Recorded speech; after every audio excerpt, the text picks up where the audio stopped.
MSK ఇక్కడ చూస్తే బౌలర్స్కి చాలా తక్కువ టోటల్ అయిపోయింది. అబ్సల్యూట్లీ, ఎందుకంటే ఇంకొంచెం మనం ప్రతిసారి అదే అనుకుంటున్నాం 260 270 ఇలాంటి సీమింగ్ ట్రాక్స్లో డెఫినెట్గా మ్యాచ్ విన్నింగ్ టోటల్ అని. బట్ అన్ఫార్చునేట్లీ మంచి ప్రారంభం మంజులో మంచి పార్ట్నర్షిప్ మనకు వచ్చినా కూడా దాని తర్వాత మిడిల్ ఆర్డర్ కొలాప్స్ వల్ల జస్ట్ 230 ఆడ్ రన్స్కి ఆల్అౌట్ అవటం అండ్ దాని తర్వాత ఇంగ్లాండ్ వాళ్ళు సునాయాసంగా చేజ్ చేయడం జరిగింది. నిజంగానే మనం చూద్దాం, డిసైడర్ కూడా ఉండబోతుంది కాబట్టి. సో ఈ మ్యాచ్ విషయానికి వస్తే మనతో పాటు అక్షత్ రెడ్డి సాబ్ కూడా ఉన్నాడు కాబట్టి, రెడ్డి సాబ్ ఏం జరిగింది ఈ మ్యాచ్లో, ఇండియా ఎందుకు ఓడిపోయారు? ఐ థింక్ చూసుకుంటే మాత్రం మల్టిపుల్ ఫ్యాక్టర్స్ బ్యాటింగ్లో, ఎస్పెషల్లీ అక్కడ లోవర్ ఆర్డర్ కాంట్రిబ్యూట్ చేయకపోవడం అది పెద్ద బిగ్ ఫ్యాక్టర్గా మారింది. ఎందుకంటే అక్కడ టాప్ 3 నుంచి అక్కడ కొద్ది గొప్ప రన్స్ వచ్చాయి. బట్ దాని తర్వాత శ్రేయస్ అయ్యర్ బ్యాట్ నుంచి అక్కడ 60 ఆర్డ్ రన్స్ చూసాం. బట్ మిగతా బ్యాటర్స్ కూడా ఓవర్ చిప్పిన అవ్వలేదు. క్లియర్ కట్ డిఫరెన్స్ అదే ఉండే. ఇంగ్లాండ్ బ్యాటర్స్ చిన్న చిన్న పార్ట్నర్షిప్స్ బిల్డ్ చేస్తారు, అందుకోసం చేజ్ ఈజీగా అయింది. అండ్ ఒక బ్యాటర్ అక్కడ కంప్లీట్గా ఎండ్ వరకు ఉండే కాబట్టి easy chase. But India will look in to it. ఆ బ్యాటింగ్లో ఇంకొంచెం బెటర్ ఎఫర్ట్ ఉండాల్సిన అవసరం. మరొకసారి ఆ షార్ట్ బాల్స్కి స్ట్రగుల్ అయ్యారు. సో అందుకోసం అక్కడ త్వరగా ఆల్అౌట్ అవడం చూసాం. రూటే సపరేటు అనుకుంటా ఎలా అయితే ఆడడం, మొదటి మ్యాచ్లో కూడా మంచి పర్ఫార్మెన్స్ తన నుంచి, అండ్ ఈ మ్యాచ్లో కూడా మ్యాచ్ విన్నింగ్ పర్ఫార్మెన్స్ కాబట్టి అక్షత్ ఇంకా మెచ్చుకోవాలి. ఎన్ని సంవత్సరాల నుంచి చూస్తున్నాం జో రూట్ అక్కడ వరుసగా 50+ స్కోర్ అంట, అండ్ 99 100 మిస్ చేసుకున్నాడు, కానీ ఆ క్లాస్ కనిపించింది. అబ్సల్యూట్లీ ఈ ఇయర్ మొత్తం చూసుకుంటే మాత్రం చాలా మంచి ఫామ్లో ఉన్నాడు. అండ్ వరుసగా ఎక్కువ 50+ స్కోర్స్ ఓడిఐస్లో ఇంగ్లాండ్ తరఫున 2000 చూసుకుంటే మాత్రం Joe Root at the top with 5 consecutive 50+ scores. And అక్కడ 2016 ఇదే జో రూట్కి కూడా 5 ఉండే. అండ్ అఖిల్ అలెక్స్ హేల్స్ 2016 తనకు కూడా 5 50s ఉన్నాయి. సో అంటున్నట్టు Joe Root is a class apart, ఒక క్వాలిటీ బ్యాటర్. సో డెఫినెట్గా తను ఎలా అయితే ఆడతాడో ఆ కన్సిస్టెన్సీ చూపిస్తాడు. టఫ్ కండిషన్స్లో థ్రైవ్ అవుతాడు. అండ్ మరొకసారి టఫ్ వికెట్ టు బ్యాట్ ఉండే, అంత ఈజీ లేకుండే, మంచిగా బౌన్స్ అవుతుండే, 2 పేజ్డ్ ఉండే, కొన్ని బాల్ కట్ కూడా అవుతుండే. బట్ ఎలా అయితే ఈజీగా హ్యాండిల్ చేశాడో, తన మొత్తం 100లో కేవలం 9 4s మాత్రమే. ఐ థింక్ మిగతా అన్ని సింగిల్స్ అండ్ 2s. బ్రిలియంట్గా ఈ ఫార్మాట్ని అడాప్ట్ చేసుకుంటాడు, ఆడతాడు కూడా. మరొకసారి అదే చూపించాడు.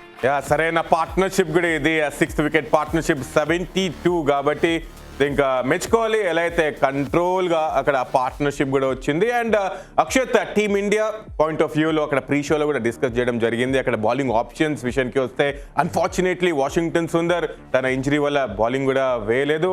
అదేమన్నా డ్రాబ్యాక్ అయిందా టీమిండియాకి? డెఫినెట్గా కొంచెం ఇంపాక్ట్ అవుతుంది, ఎందుకంటే స్పిన్నర్కి బాగానే అవుతుండే బాల్. అక్కడ చూసుకుంటే అక్షర్ పటేల్ వేయడం కూడా ఒక వికెట్ తీయడం, తను ఆ టైట్ లైన్స్ వేసాడు. సో స్టంప్ లైన్ వేస్తారు, ఇద్దరు కూడా క్విక్గా వేస్తారు. సో అది చాలా ఎఫెక్టివ్ ఉండే ఈ వికెట్ మీద. ప్రాబ్లీ ఉండుంటే ఏమైనా డిఫరెంట్ ఇంపాక్ట్ తెస్తుండేమో.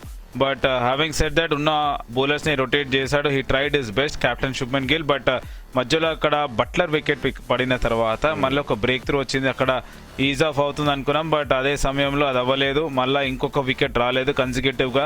ఆ పార్ట్నర్షిప్ బిల్డ్ అవ్వడం అదే డిఫరెన్స్గా మారింది with Will Jacks. And initially start మాత్రం అద్భుతంగా ఉండే.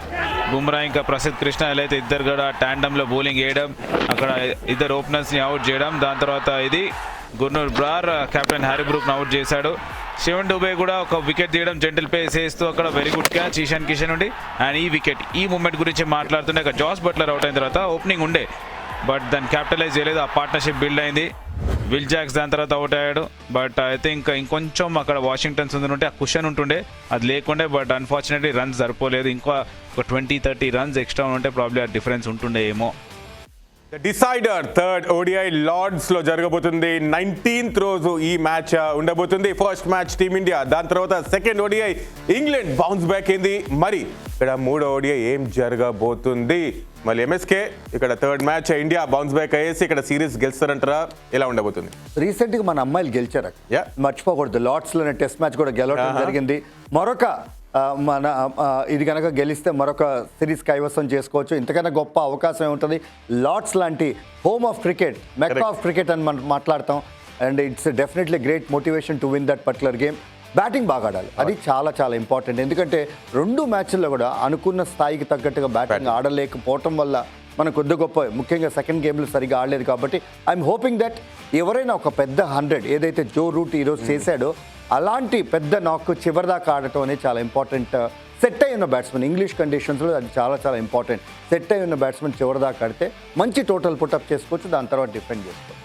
నిజంగానే ఎంఎస్కే మీరు అంటున్నట్టు అక్కడ బ్యాటింగ్ చాలా ఇంపార్టెంట్ ఉంటుంది. చూద్దాం ఇక్కడ బ్యాటర్స్ ఎలా ఆడతారో. మళ్ళీ అక్షత్ చేంజెస్ ఇక్కడ ప్లేయింగ్ 11లో టీమ్ ఇండియా అక్కడ ఇంజరీ కన్సర్న్ వల్ల వాషింగ్టన్ సుందర్ కూడా మిస్ అవుట్ అవ్వచ్చు కాబట్టి ఎనీ చేంజెస్ అక్కడ డిసైడర్లో?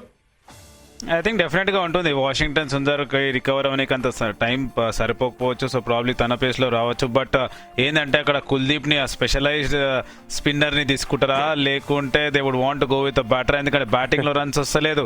పాజీ అక్కడ మీరు అన్నట్టు ఆప్షన్స్ ఉన్నాయి.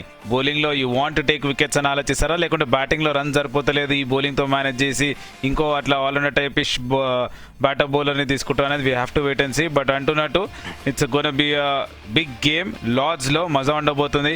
హోమ్ ఆఫ్ క్రికెట్ డౌటే లేదు. సో ఆఖరి final decider we have to see that.